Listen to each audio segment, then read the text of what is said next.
Hello kids, good morning. In the last class, we were started the new chapter by the name Birds. So this is the fifth chapter. What have you learnt in the last session? Have you remembered? Yes, in the last session you have learnt about different kinds of beaks. Okay, in this session you will learn about the feet and claws. Feet and claws. Kids, can you tell me what do you mean by feet and claws?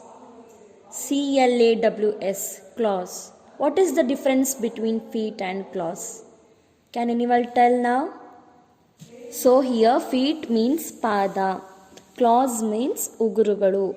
So how does these feet and claws helps for the birds to catch their prey? Let us see in this session.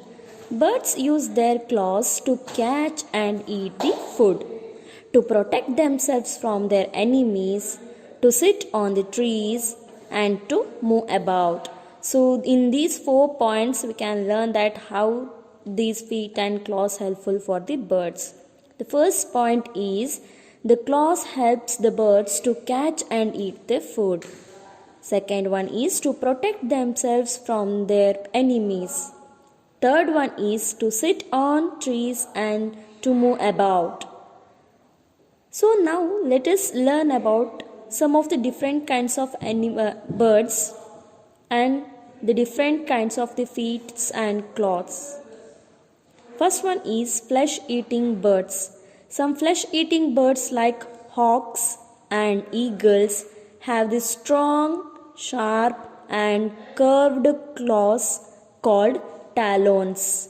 The curved claws of the flesh-eating animals like hawks and eagles are called talons. Please remember this one. The eagles and the hawks have they are having the strong, sharp and curved claws called the talons. These help them to catch live prey like toads, rats and small birds. And the second one is perching birds. What do you mean by perching birds? Let us learn now. Perching birds like sparrows, mynas and crows have 3 toes in front. So these sparrows, mynas and crows have the three toes in front and 1 at the back. This type of feet helps the birds to hold on to a branch. So this kind of the birds' feet help the birds to hold on to the branch tightly. They can even sleep while they perch. While they are perching the another animals or another birds, they can sleep at the same time. So in this way, perching birds are having the toes. So in perching birds, we are having the three types of birds. Those are sparrows, mynas and crows. So third type of birds are scratching birds. Hens scratch and dig the ground to bring out the insects and buried seeds. What does the hens do? The hens scratch and dig the ground and to bring out the insects and buried seeds. They have strong legs. They have the strong legs with 3 toes in front and 1 toe at the back. So the toes of these birds are same like the perching birds. Okay. Here these are also having the 3 toes in the front position and 1 toe at the back. So hen is the example for the scratching birds here. These toes have the sharp and hard claws to help them to dig the ground. So this type of sharp and hard claws help the hens to dig the ground very easily and to find the buried seeds or the insects. Let us now learn about the climbing birds. In climbing birds, in your textbook, they have given the example of the woodpecker. You have already learned about the Beaks of the woodpecker. Now we are going to learn about the toes of the woodpecker. Birds like woodpeckers and parakeets have the two toes pointing upwards. See here, in scratching and perching birds, we are having the three toes in front and one toe at the back position. But in this climbing birds, the positions of the toes are different.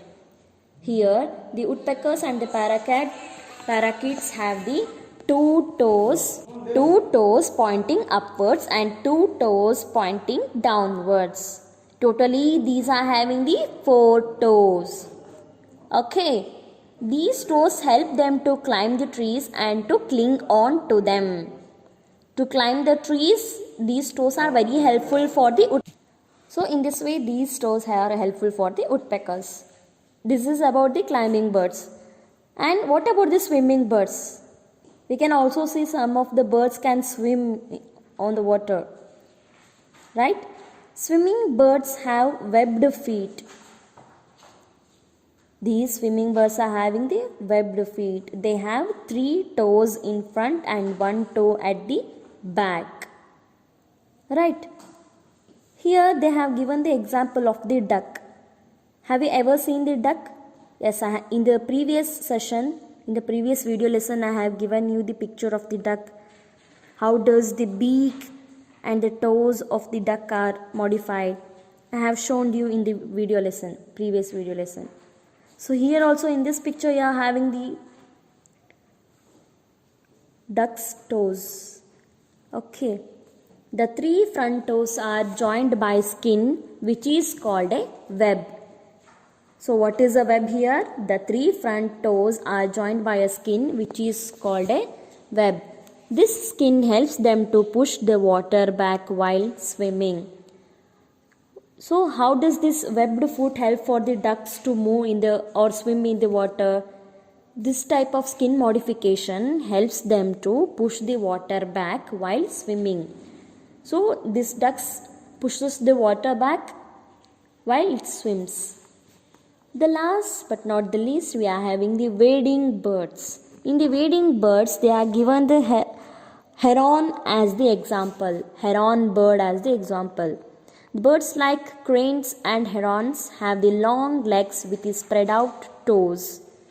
You can see in this picture, this is the picture of the heron which is having the spread out legs and the toes. The toes and the legs are spread out to the ground. They can wade through muddy water without getting the wet. They can wade through the muddy water without getting wet. They can move easily in the muddy water. So in this way, this wade spread out toes were helpful for the wading birds.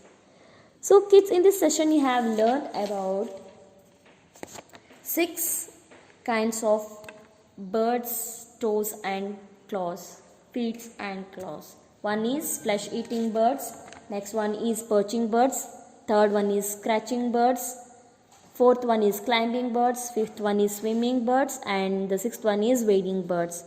So dear kids, this is about the today's session. In the next session, we will come with a new content and the new concept. I think you have understood everything. If you have any doubt, please contact me and please watch this video. Until then, take care. Bye.